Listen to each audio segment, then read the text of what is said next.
Hello dear students, मैं अनिल भारती। तो आज मैं आपसे चर्चा करूंगा क्लास 12 सब्जेक्ट बायोलॉजी में।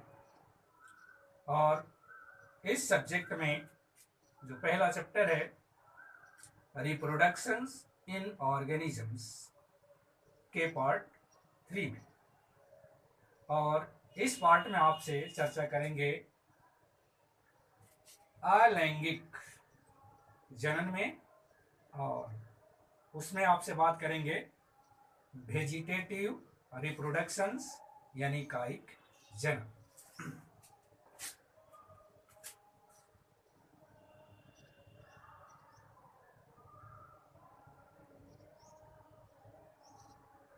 कायिक जनन क्या है? यह जनन पौधों में स्वतः ही पौधों के अंगों जैसे जड़, तना, पत्तियों द्वारा होता है, और इस जनन के फलस्वरूप नए पौधे बनते हैं। यह जनन भी दो प्रकार से होता है। एक तो इसमें है प्राकृतिक जनन, प्राकृतिक कायिक जनन, और बी है इसमें मानव निर्मित कायिक जनन,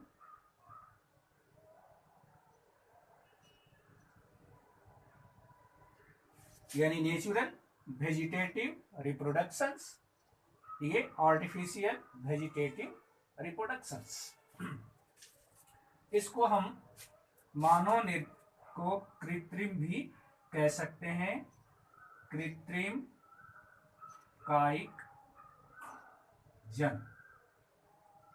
तो सबसे पहले हम प्राकृतिक कायिक जनन में बात करते हैं।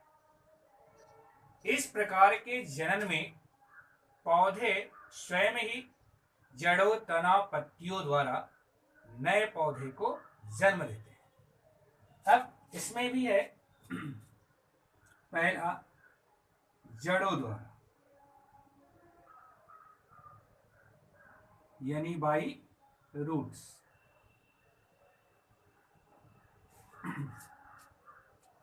तो कुछ पौधे जड़ों द्वारा ही नए पौधों को जन्म देते हैं, क्योंकि पौधे के जड़ों पर अपस्थानिक कलिकाएं पाई जाती हैं, और इन कलिकाओं से ही नए पौधे का जन्म होता है। जैसे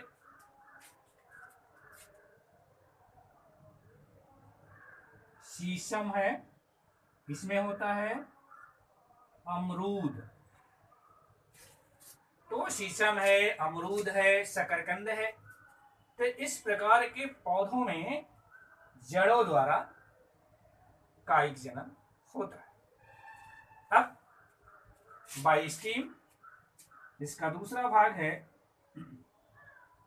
तनों द्वारा। तो बाई स्टीम जो है, तो इस प्रकार के प्राकृतिक कायिक जनन में पौधों के तनों पर कलिकाएं विकसित होकर नए पौधे को जन्म देती है। अब इसमें भी अलग अलग भाग है, उस पर पहले आपसे चर्चा करते हैं।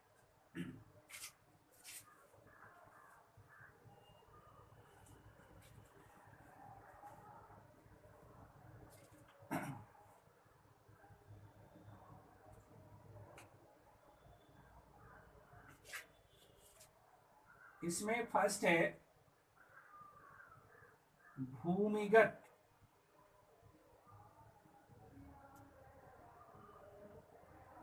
तनों द्वारा।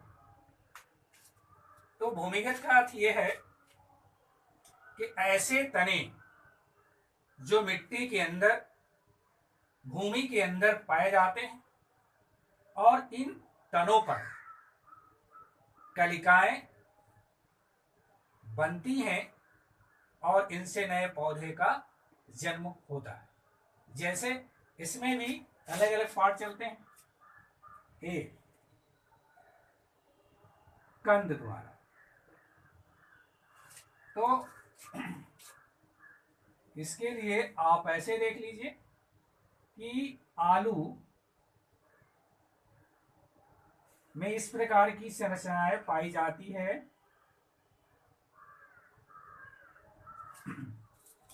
और इस संरचनाओं को ही कलिका हम कहते हैं। जब ये संरचनाएं अंकुरित होती है इसको कलिका कहते हैं। और ये जो संरचनाएं होती है जिसे हम आंख कहते हैं। तो आलू में जो संरचनाएं होती हैं, कलिकाएं, वो विकसित होती हैं और इन्हीं से नए पौधे का जन्म होता है। तो जब आलू के पौधे को लगाया भी जाता है तो कुछ इसी प्रकार की प्रक्रियाएं उसमें होती हैं। अब दूसरा चलते हैं, इसमें भी प्रकंद द्वारा। तो प्रकंद में कलिकाएं पाई जाती हैं और कलिकाएं अनुकूल परिस्थितियों में नए पौधे को जन्म देती है। जैसे अदरक,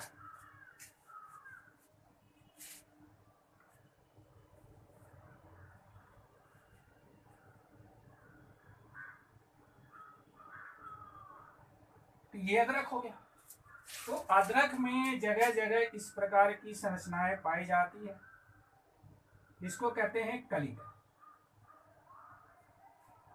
और ये कलिका अनुकूल परिस्थिति आने पर विकसित होकर नए पौधे को जन्म देती है। अब चलते हैं घनकंद, सी। तो घनकंद का अर्थ है कि ये जो क्रोम्स हैं, घनकंद को क्रोम्स भी कहते हैं, तो यह भूमिगत तनों के रूपांतरित भाग होते हैं जो भूमि के अंदर ऊर्ध्व दिशा में वृद्धि करते हैं और उससे नए पौधे बनते हैं। जैसे जीमीकंद,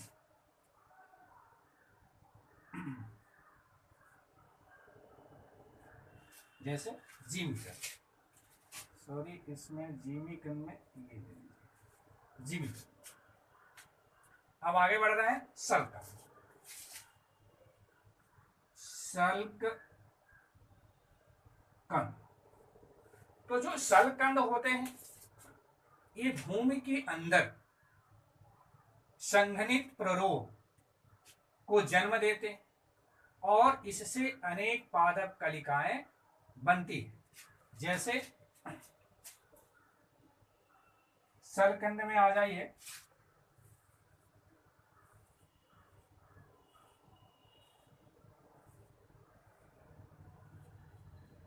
प्याज के अंदर,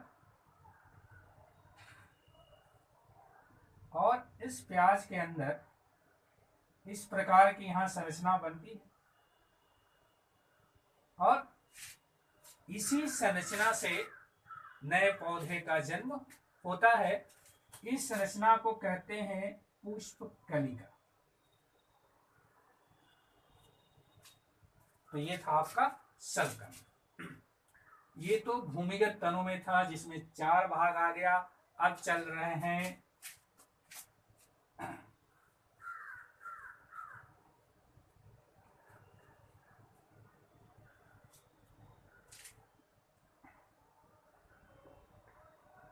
अर्ध वायवीय तनों द्वारा। तो अर्ध का अर्थ क्या है कि आधा ही वायु में हो और आधा मिट्टी के अंदर।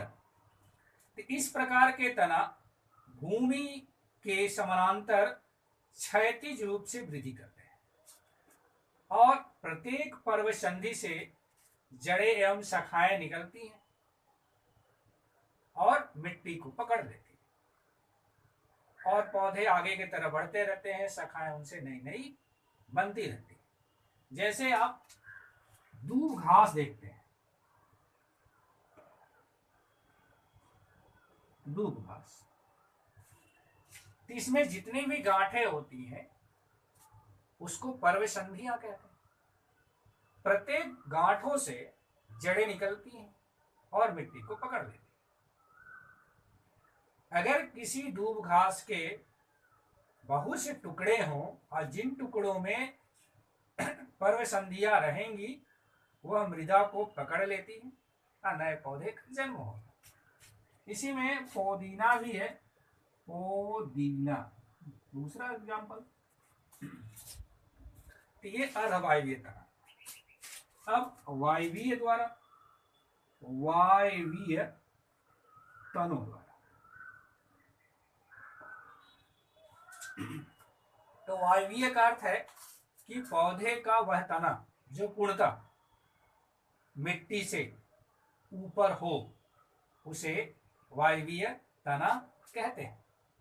तो मरुद्भिद पौधों में जैसे नागफनी है कि पौधे की तना मांसल होकर पर्णाव वृंत बनाते हैं और इस प्रकार के प्ररोह का एक प्रत्येक खंड एक नए पौधे को जन्म देता है। जैसे गन्ना को देखिए कि गन्ने में ऐसे भाग हो जाती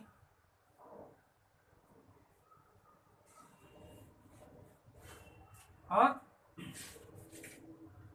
जितने भी ये भाग हैं प्रत्येक भाग से ऐसे प्ररोह निकलते हैं। अब इसको जैसे टुकड़े हो जाते हैं, मिट्टी में लगते हैं और नए पौधे को जन्म देते हैं। अब इसके बाद चलते हैं, ये तो बी में चल रहे थे हम, सी में आ जाते हैं, पत्तियों द्वारा, बाय लीफ। तो पत्तियों में अनेक पादप की पत्तियों पर अपस्थानिक कलिकाएं पाई जाती हैं या उस पर जन्म लेती हैं और यह कलिकाएं अनुकूल परिस्थितियों में नए पौधे को जन्म देती है। जैसे ब्रायोफिलम से या अजूबा में भी ऐसे ही होता है। इसके बाद है पत्र प्राकलिकाओं, पत्र प्राकलिकाओं द्वारा। तो इसमें बहुकोशिकीय मांसल जो कलिकाएं होती हैं वह रूपांतरित होकर पुष्प कलिकाएं बनाती है और इनके कायिक जन्म द्वारा नए पौधे को जन्म होता है। ये सभी जितने पार्ट चल रहे थे आपको, ये सभी प्राकृतिक कायिक जन्म के भाग हैं। अब चल रहे हैं कृत्रिम कायिक जन्म या मानव निर्मित कायिक जन्म।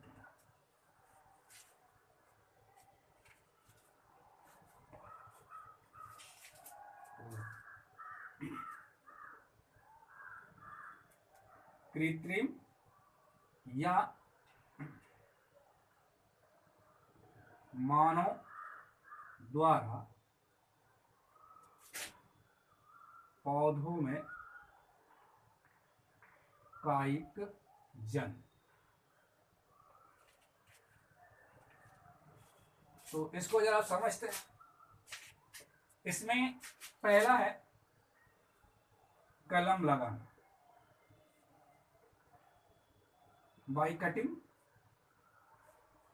तो गुलाब में, गन्ने में, गुलाब में सामान्यतः देख लीजिए 20 से 30 सेंटीमीटर के टुकड़ा काट लेते हैं और उसे नम मिट्टी में लगा देते हैं। और जो वायवीय भाग होता है, ऊपर वाला जो कटा हुआ भाग होता है, उस पे गिल्ली मिट्टी का लेप लगा देते हैं या गोबर का लेप लगा देते हैं। कुछ दिनों में गुलाब का पौधे के तनों से नई नई पत्तियां निकल जाती है, फिर उनसे पूर्ण पौधा बन जाता है। इसी प्रकार की स्थितियां गन्ने में भी होती है कि गन्नों का जब रोपण किया जाता है तो गन्नों को भी छोटे छोटे टुकड़े यानी 25 से 30 सेंटीमीटर के टुकड़े काट लेते हैं, मृदा के अंदर उसे लगा देते हैं और वह अनुकूल परिस्थिति में यानी जब नमी को एब्जॉर्ब कर लेता है तो उनमें जो पर्व होते हैं, पर्व संधियां होती हैं, उनसे नए पौधे विकसित हो जाते हैं। संतरा भी है, उसमें भी इसी प्रकार का होता है। इसके बाद है दाब लगाना।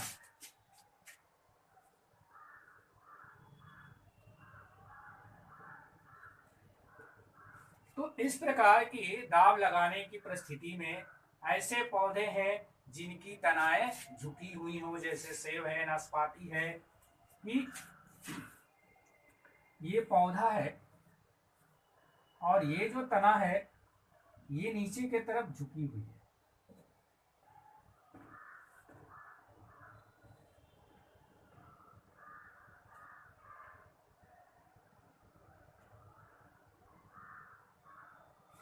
तो इसको क्या किया जाता है कि मिट्टी के अंदर ऐसे दबा दिया जाता है, मिट्टी के अंदर ऐसे दबा दिया जाता हुक के द्वारा। इस पर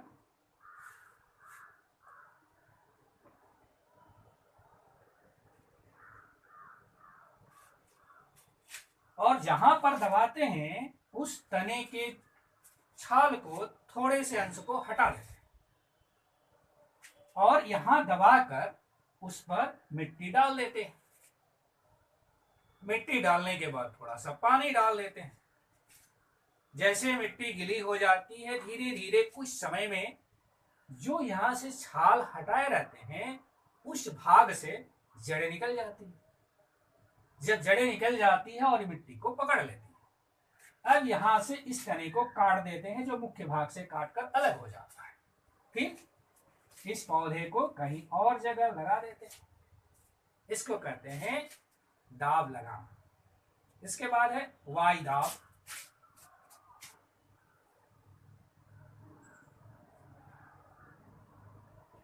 यानी वायवीय भागों में दाब लगाते हैं और इस प्रकार की स्थिति उन पौधों में करते हैं जिनमें उपरोक्त दाब लगाने वाली विधि संभव नहीं है, अर्थात उसकी तनाएं ऊपर। तो उसमें क्या करते हैं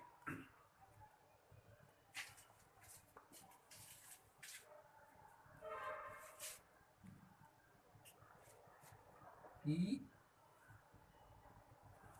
ये पौधा हो गया, ये शाखाएं हो गई, इसकी भी अनेक शाखाएं हो गई। अब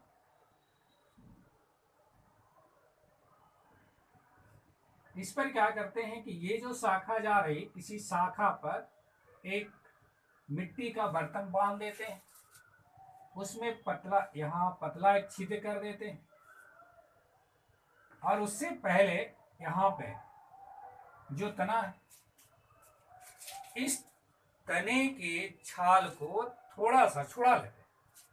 पूरा नहीं, पूरा छुड़ाएंगे तो ये सूख जाए, इसलिए थोड़े से अंश को छुड़ाते हैं, नीचे से ऊपर से किसी भाग से। और वहां पर इस भाग में सूती कपड़ा, रुई या बोरे या चट लपेट देते हैं और लपेट कर उस पर गीली मिट्टी का लेप लगा देते हैं। तो सबसे पहले इसको हमने क्या किया, छाल को छुड़ाया। छाल छुड़ाने के बाद वहां नमी बरकरार है, थोड़ी सी मिट्टी का लेप लगाया, फिर उसे हमने चट या बोरे से ढक कर बांध देते हैं। और यहां से जो बर्तन में पानी भरते हैं,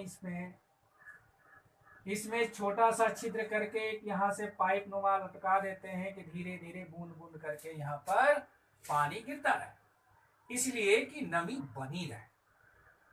कुछ दिनों बाद यहां से नई नई जड़ें निकल जाती हैं। जब जड़ें निकल जाती है तो इस भाग को यहां से कटिंग कर देते हैं।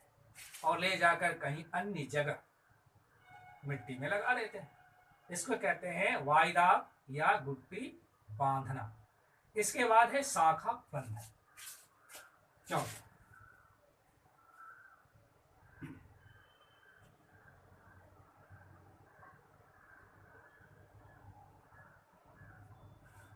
तो इस प्रकार के जनन में जब दो पौधे पास पास हो और दोनों की गुणवत्ता या क्वालिटी में अंतर हो, यानी एक अच्छी क्वालिटी का पौधा हो और एक जो है निम्न क्वालिटी का पौधा, ये दो पौधे हो गए, ये दूसरा पौधा हो गया। तो दोनों पौधों को पास में सटाकर, और जहां सटाते हैं उस हिस्से के थोड़े से छाल को छुड़ा देते हैं और इसे रस्सी से बांध देते हैं। बांधने के बाद मिट्टी का लेप लगा देते हैं जिससे नमी बनी रहती है। कुछ दिनों में ये दोनों भाग एक दूसरे को पकड़ लेते हैं। तो ये जो है आपको निम्न किस्म का पौधा है और ये जो है उच्च किस्म का पौधा है।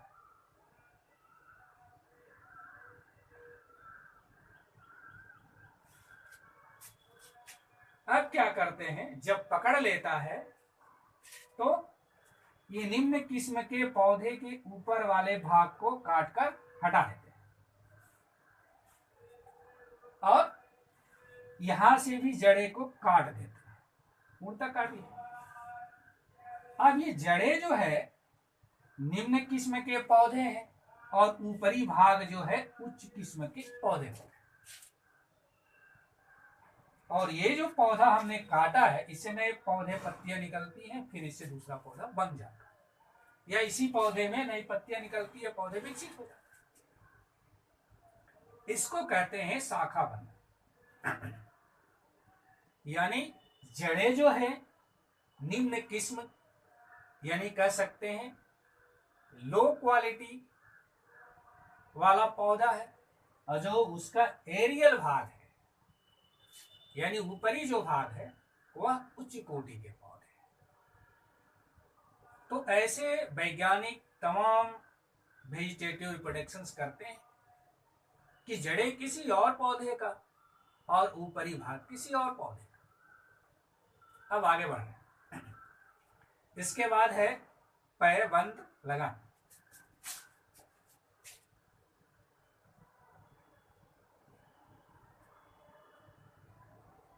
तो पैबंद लगाना में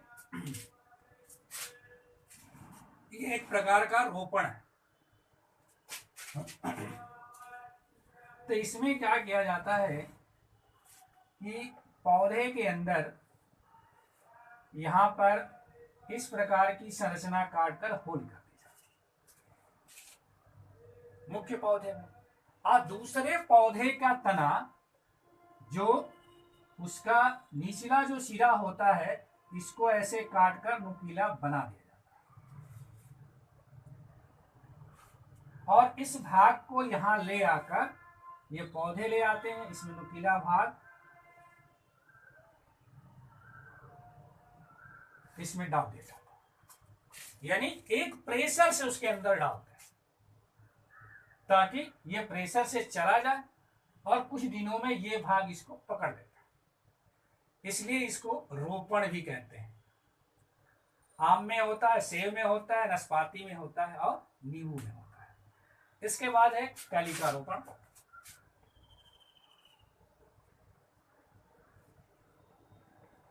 कलिका रोपण। तो कलिका रोपण में पौधे में एक श्यान यधा तथा कुछ छाल युक्त कलिकाएं होती हैं। इनसे निम्न किस्म के पादप के तनों यानी इसमें जो है कम गुण वाले या निम्न गुण वाले पौधे के तने के छाल में एक गहरी तिरछी काट लगाई जाती है, जिसमें उच्च किस्म के कलिका को रोपण कर दिया जाता है। जब कलिका स्कंध से जुड़कर नई शाखा में बदल जाती है तो निम्न किस्म के पौधे अन्य शाखाओं से काटकर हटा दिया जाता है।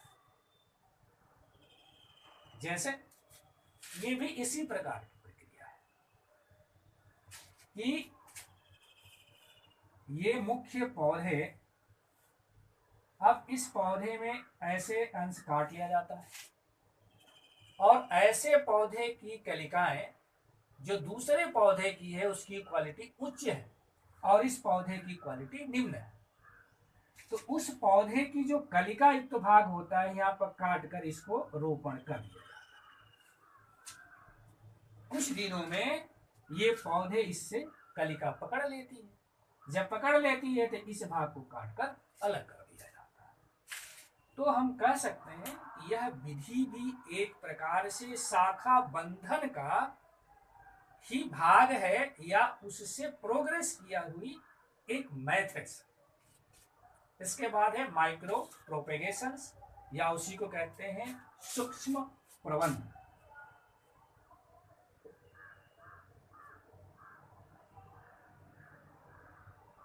माइक्रो प्रोपेगेशंस, तो इस प्रकार की विधि में प्रयोगशाला में